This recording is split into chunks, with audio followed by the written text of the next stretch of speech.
Good afternoon, everyone. We're going to get started. I'd like to call the meeting of the Finance Committee to order, please.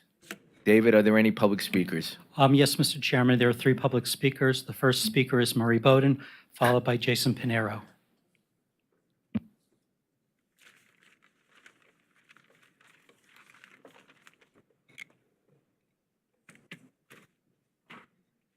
Pleasure to be here today. Whoops. Getting old, it's not funny. This is probably the best set of meetings I've ever attended in the 25 years I've been coming around here. The changes that are evident are striking. And I want to compliment, I don't know who, for instituting the changes. I just want to make a couple of comments. I'm working with Bridges and Tunnels successfully there, identifying the places that have to change. Long Island Railroad, Mitch has a problem. Mitch can either tackle the railroad crossing lights as a responsibility, or, I don't know, their traffic lights and red lights at the same one. Shouldn't be anymore, should never have been, but sometime. Considering the rest of the changes here, the serious one is Metro North. It's an organization that is completely disconnected from the reality of today. They live in their own world. They make their own rules. They don't think they have to obey any common courtesies or the rest of the world. And I've recommended that you get a new president for Metro North and probably a lot of other senior management. I complimented Andy Byford today and gave him a plaque because he's leading in how you think differently. And he's designing things. He's got a lot of catching up to do, but he's doing it. Tonight I have a discussion with George Latimer. Wednesday I'll be at the Thruway. Thursday I'll be at the Port Authority. Mr. Bowden, can you please wrap up your comments? I know you're aggravated with me. I was going to stay the rest of the day, but I'm leaving now. This is a compliment to the new management and the way the MTA is running today. The people out there appreciate it. Thank you for your comments, Mr. Bowden. Our second speaker is Jason Pinero, followed by Omar Vera. Good afternoon. Hi, Larry. Long time no see. A couple of suggestions I want to bring to you, Larry and Robert. Wednesday, I was visiting Philadelphia, exploring SEPTA. They invest money pretty differently like we do over here in New York City in terms of campaigns, suicide prevention, for instance. Because over here in New York City, we see thousands of people being the tracks either by they want to commit suicide or other things. Let's try to find some funds to make a campaign regarding this. This is a very serious matter because if SEPTA did it, why we can't do it? Let's get the money and let's do it the correct way. And I'm having faith in you guys. And that's all that I have to say for this month. Thank you, Mr. Pinero. The last speaker is Omar Vera.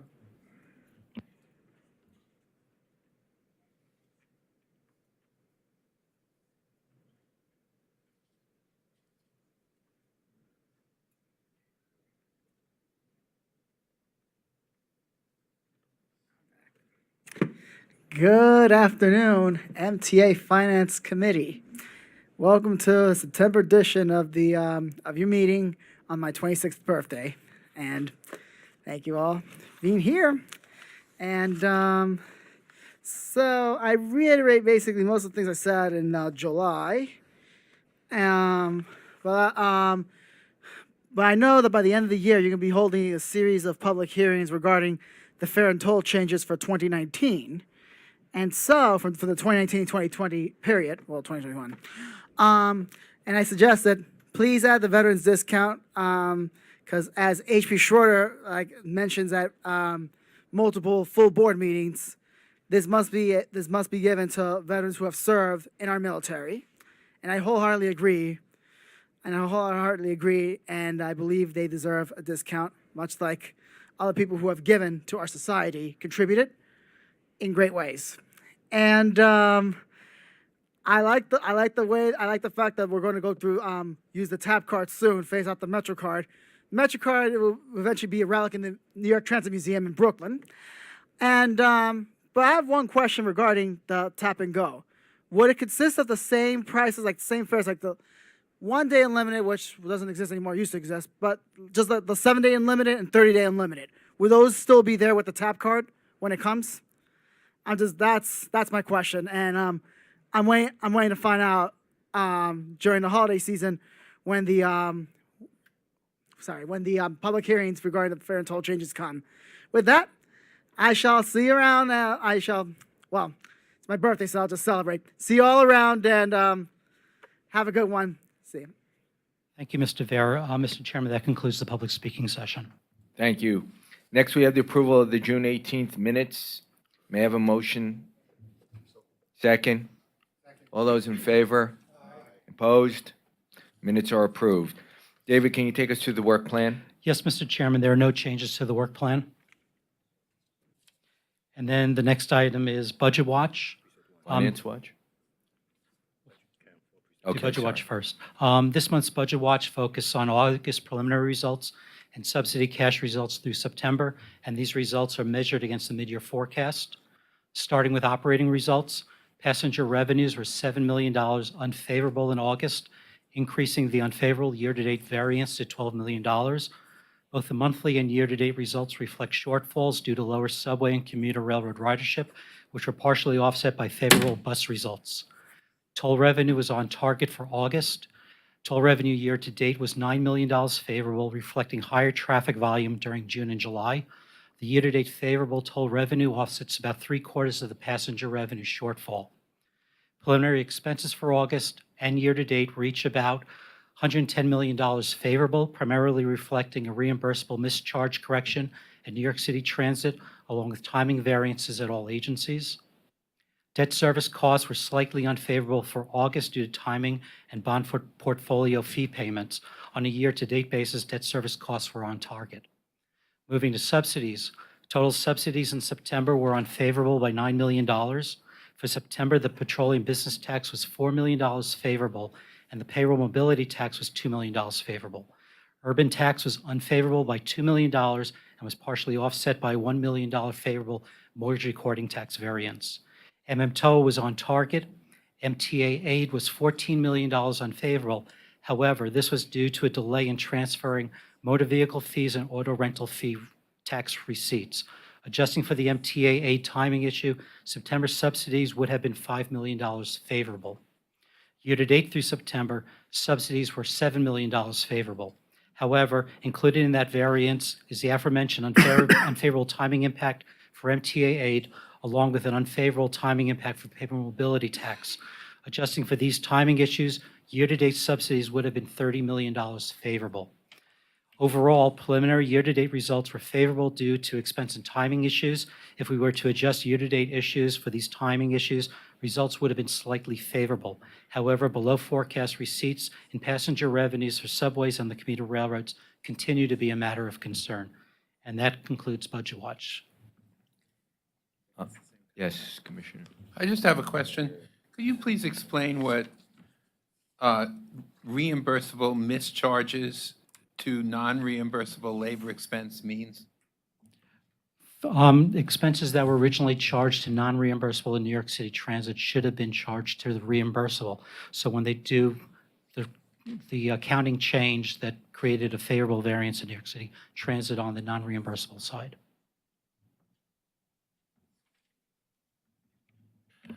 Carl, the reimbursable hits our capital budget. Non-reimbursable is operating budget. So what they were saying is we had charged to the operating budget certain costs, force account perhaps, that should have been charged to the capital budget. Got it. Thank you.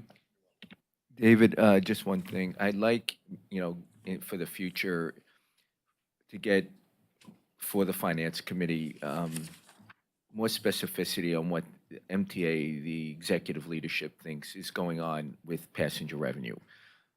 In the past, we've talked about fare aversion, and there was an issue about whether or not there was a lot of fare aversion with buses. People just getting on the buses without paying. But at some point here, I think we need to get a better understanding and a better handle on what's going on out there, both with buses and subways. Are people avoiding paying fares on both? How are we going to resolve that if it's significant? And if there is really a decline in ridership, why? Where are we seeing those declines? Because I'm on the New York City subway quite frequently, and I don't see a passenger decline. I'm not saying there isn't, but I think rather than each time getting reports about how we have unfavorable revenue on the passenger revenue side, that we start to really get our arms around it and understand what's going on so we can budget accordingly for next year. Yes, Mr. Chairman, we'll put something together for you. Commissioner? Yeah. And along the same lines, do you have a sense, are passenger revenues declining in a fairly steady way, or are they declining just sort of in a parallel way? Well- And as you plan for next year's budget, do we anticipate that a decline will continue? Well, the first thing with passenger revenue is it's seasonal. It's different for July and August than it is for March and April. You have to look into account where school holidays are and other holidays, and that's normally what the agencies do in terms of putting together their forecast, both for ridership and for passenger revenues. Those numbers go into the budget numbers, the mid-year forecast numbers that we're applying against the actuals each month. So it's difficult to say whether it's on a regular trend because it's impossible to kind of create a seasonality the way the federal government does, say, for employment data. But it has been going down, and we could go back into and look, going back a couple of years for you. Yeah, I mean, I'm really just, as the chairman indicated in terms of budgeting for next year, it would be really important to know whether we've seen a sort of a steady erosion or whether the decline is just leveled off, and so consequently we're just under forecast. I mean, especially as we make assumptions about what revenues are going to be like next year. Yeah, we will work with Transit to come up with more detailed information for you. Year-over-year comparison, you've heard a lot being said about the amount of work that we're doing is affecting ridership, particularly in off hours. So we just want to compare what the ridership was in off hours this year versus last year. So we're going to try to start getting better information and make it available to you. So. Thank you. Okay, next we have Finance Watch. It can be found in Section 4, page 20, and Pat McCoy will take us through it. Thank you. The report contains a number of transactions that have occurred since our last meeting. I'm not going to go through all those. I did want to just close the loop and give you a quick update on our TBTA 2001B transaction that was priced last Thursday in the market. This is described on the bottom of page 23. We entered the market to sell a SOFR-linked bond. SOFR is the secured overnight financing rate. And this was the first tax-exempt municipal transaction to be linked to that rate. We were very pleased with our results, which was 67% of SOFR plus 43 basis points. We came into the market the following day on Friday for $125 million of new money for TBTA projects, and we priced a 2-year SOFR note at 67% of SOFR plus 50 basis points. We were very pleased with the results. This transaction was led by bookrunner JP Morgan, and we had MWBE Loop Capital Markets on the transaction, as well as TD Bank. I'd be happy to take any questions. Sure. Why we're moving to SOFR, where we have a substantial amount of exposure in our portfolio to LIBOR, the London Interbank Offered Rate. It is anticipated that LIBOR will cease being published by the end of 2021. And so SOFR has been identified by the Alternative Reference Rates Committee here in the United States as a replacement, an alternative to a LIBOR. SOFR is essentially transaction-based, and it is a collateralized rate that represents overnight borrowing collateralized by Treasury securities. On an average day, we're seeing about $780 billion of investments transactions in this market, which substantially dwarfs what we see in LIBOR. LIBOR is essentially rates that are submitted by panel banks. Oftentimes, there aren't underlying transactions to justify those rates, and we do anticipate LIBOR going away. And so there have been a number of very successful corporate transactions. I think I described this in my email to you, and we followed on with, again, the first successful tax-exempt transaction linked to SOFR. Any questions? Thank you. Next, we move to MTHQ and all agency items. There are 3 action items. The first action item is requesting board approval for administrative revisions to MTA's advertising policy to include a process for reviewing advertising proposed for display in or on the MTA property. I want to raise an issue before, and I actually may want to ask the other members of the Finance Committee to table this for a month till the next meeting. So a colleague on our Finance Committee, Commissioner Zuckerman, while we were waiting to get this committee meeting started, shared with me an advertisement he saw in one of our subway stops. Not here to get into the middle of free speech and First Amendment rights, but there's always a gray area in terms of free speech and what's appropriate and inappropriate from an advertising standpoint. And obviously, the revisions to the advertising policy are more of a procedural process about how advertising is going to be reviewed. But I brought the advertisement in question to the attention of the Chairman Loda and to our general counsel and some other people who were unaware of the advertisement. And putting aside whether you think the advertisement is appropriate or inappropriate, certain people were not aware that we signed a contract with that. And I would like to have a conversation with Chairman Loda and our general counsel and maybe some of the board members to look about maybe tweaking the new administrative procedure. I don't have a criticism of it. I just think that I'd like to see some bells and whistles added to the procedure where possibly when something is questionable, that it's brought to the attention of the chairman of the MTA and have him and whoever he deems appropriate to review the ad before an actual contract is signed. So I'd like to see if we can have a little further discussion. It's not going to change. This is about the procedure, about who reviews it. It's not about what kind of ads we approve or disapprove. So unless any member of the Finance Committee has any objections, I'd like to table this until next month's meeting so we have a chance to further refine the policy. Do you have a concern?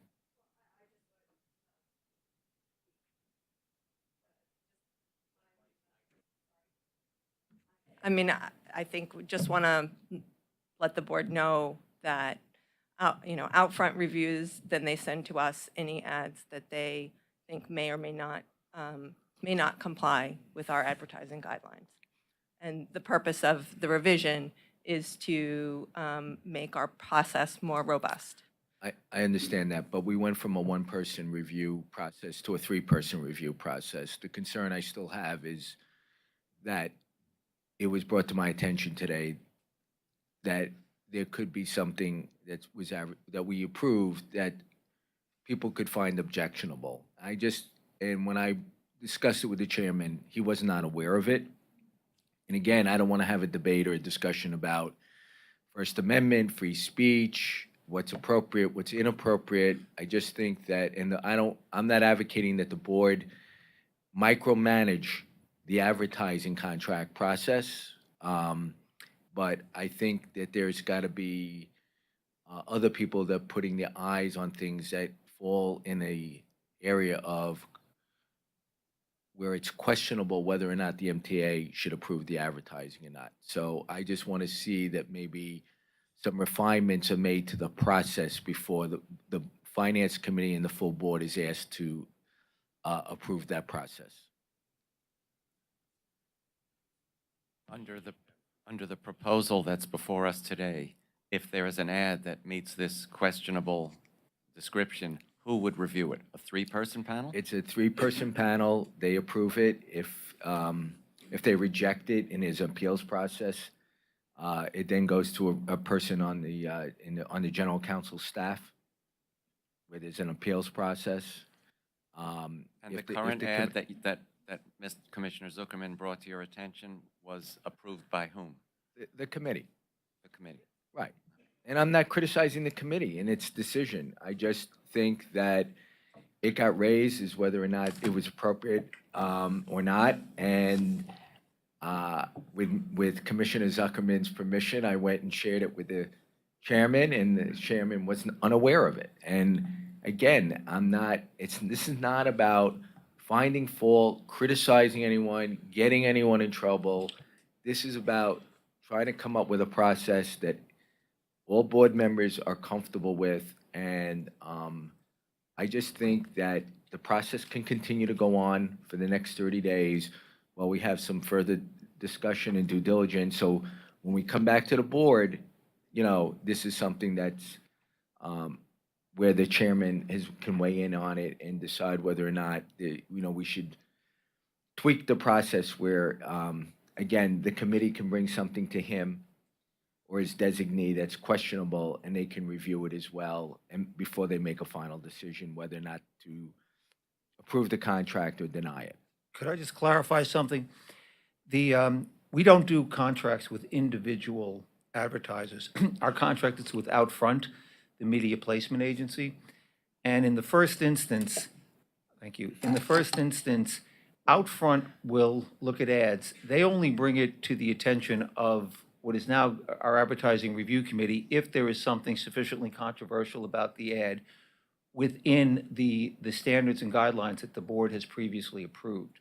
It's my understanding, Commissioner, since you and I spoke a little while ago, that this ad didn't rise to that level and didn't come before the committee.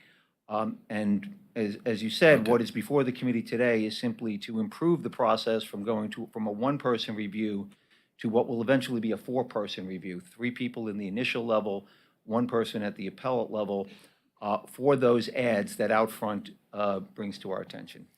Well, I apologize if I cast aspersion on the committee that didn't see it. I thought it was my understanding they did, even though I wasn't being critical of them. So, again, I don't want to come back and have to revise and revise and revise. So and Tom, unless you tell me there's some measure of urgency why we need to approve this today, I would just rather wait till the October meeting and have some further discussions about the process before we approve it. Absolutely, Commissioner Bailey. So the So this is laying- all, laying this aside the is all tabling. Neil's fault that Right, we're spending time on you it. know, laying aside the tabling, which is, that's fine with me. The way the policy then would work is if Outfront itself does not believe that the ad being presented to them is either in violation of our standards or maybe in violation of our standards, no MTA personnel would review the ad.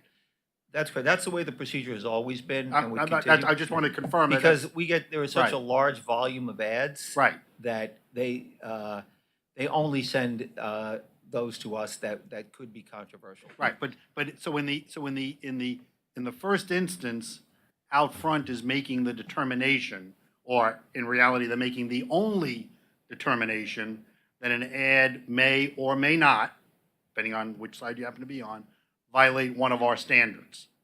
If they decide not to send it to the committee, it never gets to the committee. There's no Right, other way, if they there's think no it's not other a close- way for it to get to the committee unless Outfront sends it to the committee. If they think it's even remotely questionable, they'll send it to the committee, you know, when in doubt, they'll err on that side. Right. If it's something that they don't think is questionable, they don't.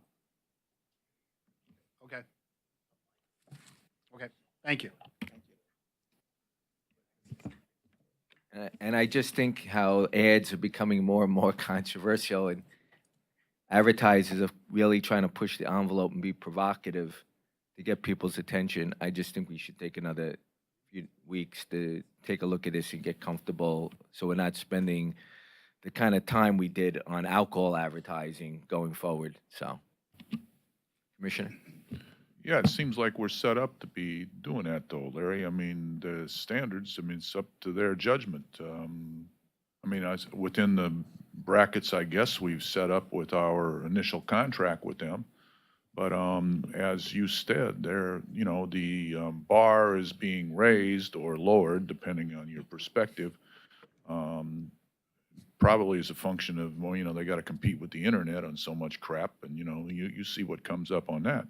But, you know, how are we, my concern is that the MTA will be held responsible in the eye of the public for increasingly distasteful ads that are a function of an increasingly lowered standard in the advertising market. And I don't see how we're in any way protected by, maybe there's something in that original language that some gospel in there that will bring us to our knees, but I don't find that to be the case. I mean, the way you stated it to me is they determine whether we've crossed that line or not, and then they submit it to our review panel, which I would, you know, sounds like a lot of there won't be a lot of heavy lifting on that review panel. You know, what are they are they gonna cost themselves revenue by complaining about something? It doesn't work for me, I don't. All right. Well, give us another 30 days to have a more lively discussion and maybe come back and get to a place where everybody's comfortable with. So do we need a motion to table? All those in favor? Okay. Dave, sorry about that. It's okay. The next action item is seeking board approval for a long-term contract with the New York Power Authority to provide supply of electric energy capacity and ancillary services for the MTA and Con Edison service territory. This contract will supersede the supplemental agreement dated March 18th, 2005, and will run from August 1, 2018 until August 31, 2027. All those, any questions? All those in favor? Anyone opposed? Votes approved. The third action item is a resolution to authorize the execution, filing, and acceptance of federal funds for the federal fiscal year 2018 and 2019 by the chairman and chief executive officer or any of his designees. Questions? Motion? Second? All those in favor? I second it. All those in favor? Nays? Okay. There are 3 reports and information items. The first is the contract change order report for the second quarter 2018, April through June, on pages 52 to 57. Included is the capital contract change order, which is also reported to the CPOC committee. The next item is the utilization of as-needed consultant report, which begins on page 58, and David Ross is here to take any questions.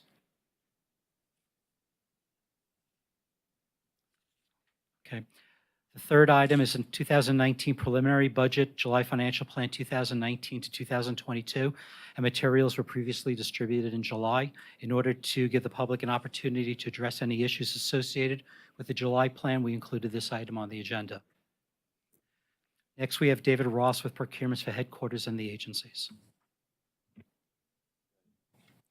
Thank you, David. I got to start with a correction. At the July 25th board meeting, the board ratified a $15 million award to Thales for ultra-wideband related work.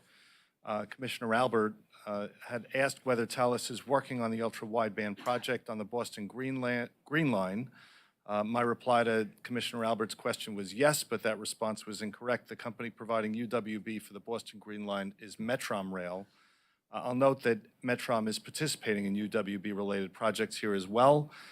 In fact, there are 2 proof-of-concept items provided for through EO 168 that are on this month's package for ratification. For headquarters, there are 26 procurement actions for a total of $21,357,790. There's proposed $176,000 non-competitive award to Aspect Software Incorporated. There are 18 competitive procurement actions for a total of about $8.9 million. 15 are new personal services contracts for a total of about $8.4 million. The remaining $508,000 is for the extension of 3 competitively awarded contracts. Finally, there are 7 procurement actions for ratification pursuant to Executive Order 168 and its extensions for a grand total of about $12.2 million. 2 of them are the Metrom items we discussed, and 5 items are for MTA headquarters, and 2 items are for Long Island Railroad. Any questions? Commissioner? A question about the, one of the EO 168 items, which is phase 2 of the proof of concept for ultra-wideband technology. I've no objection to the substance of the issue, but I don't understand why this is like a beginning of a process. Why this has to be subject to the emergency order is just not clear to me. Under what standard is this? Does this have to be an emergency order item?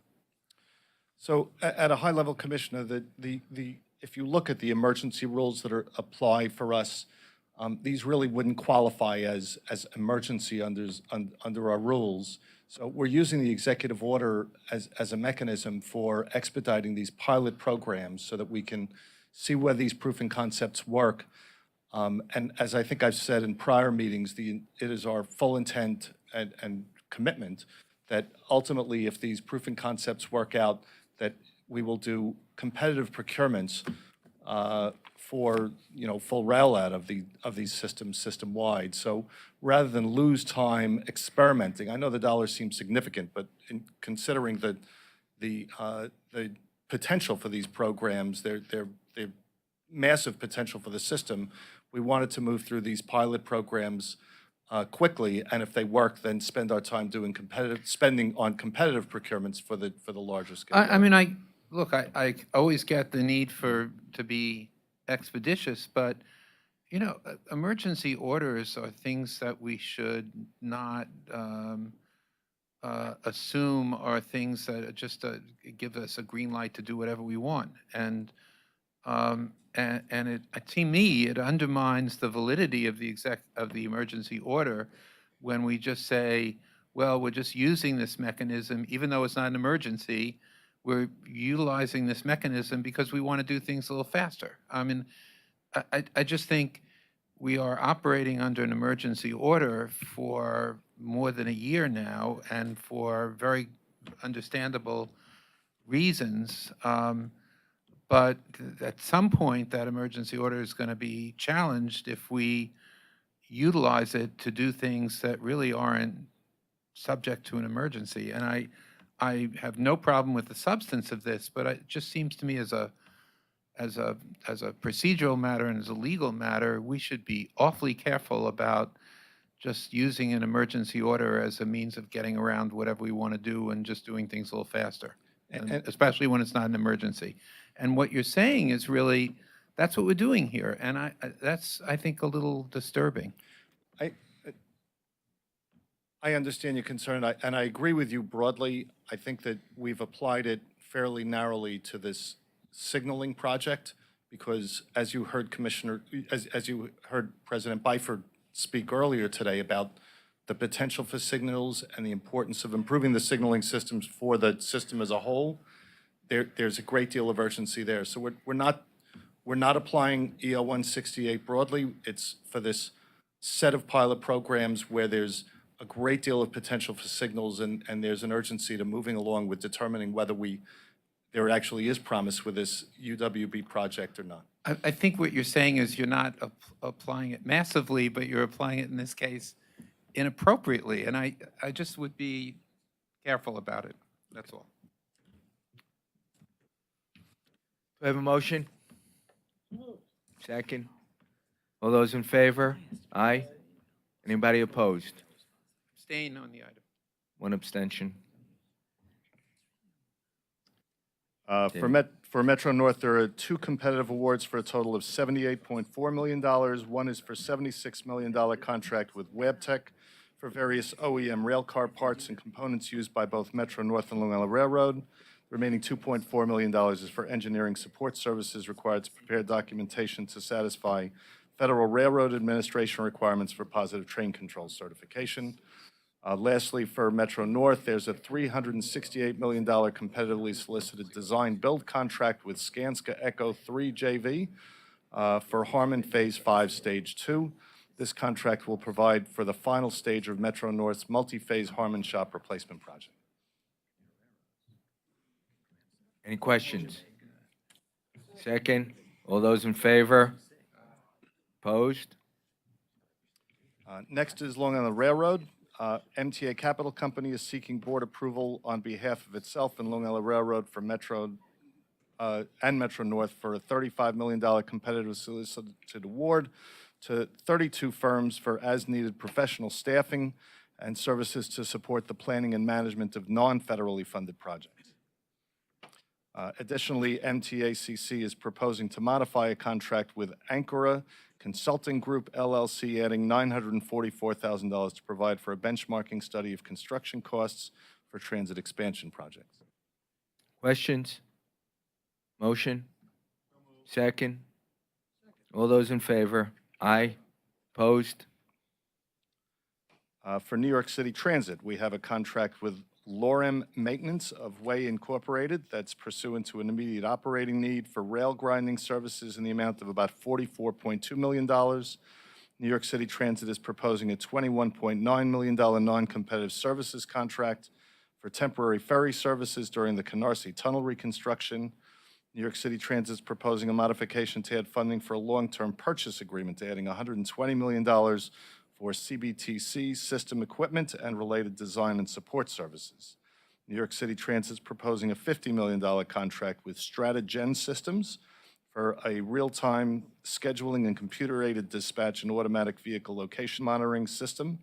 This contract is the product of a competitive RFP, but an immediate operating need has been issued to expedite its award.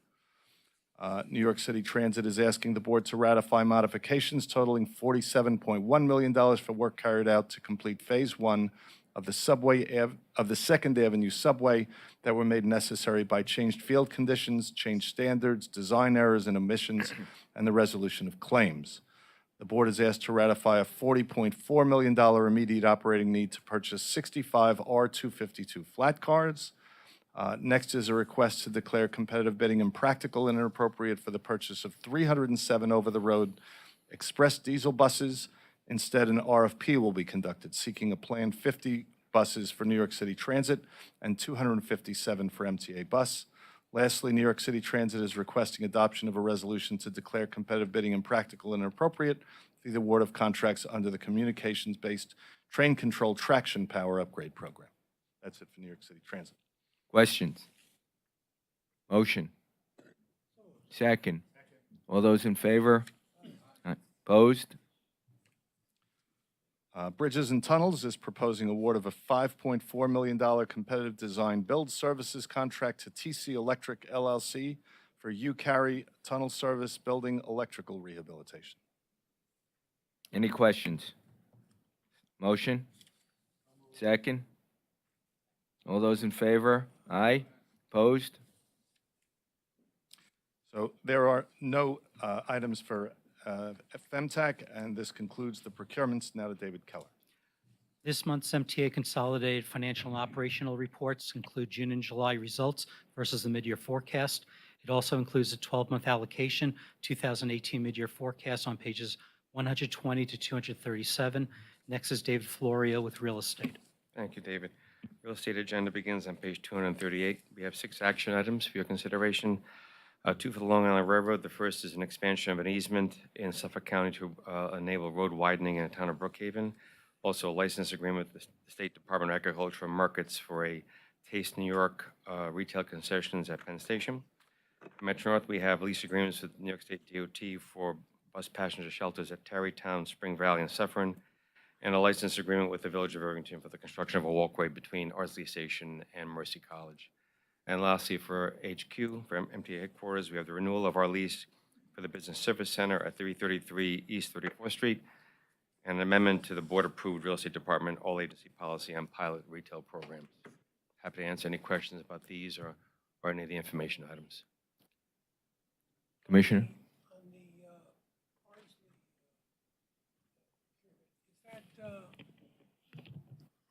Thank you. On the Ardsley procurement, what percentage is us and what percentage is the college? The overwhelming amount of land is the village and the college. Ours is all about 400 square feet.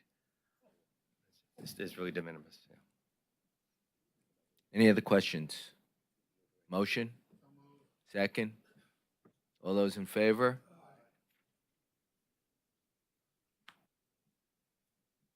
That We're concludes done with the real agenda. estate transactions? All right. All right, so our next meeting is October 22nd. So we need a motion to adjourn? Second? We're adjourned. What BSC?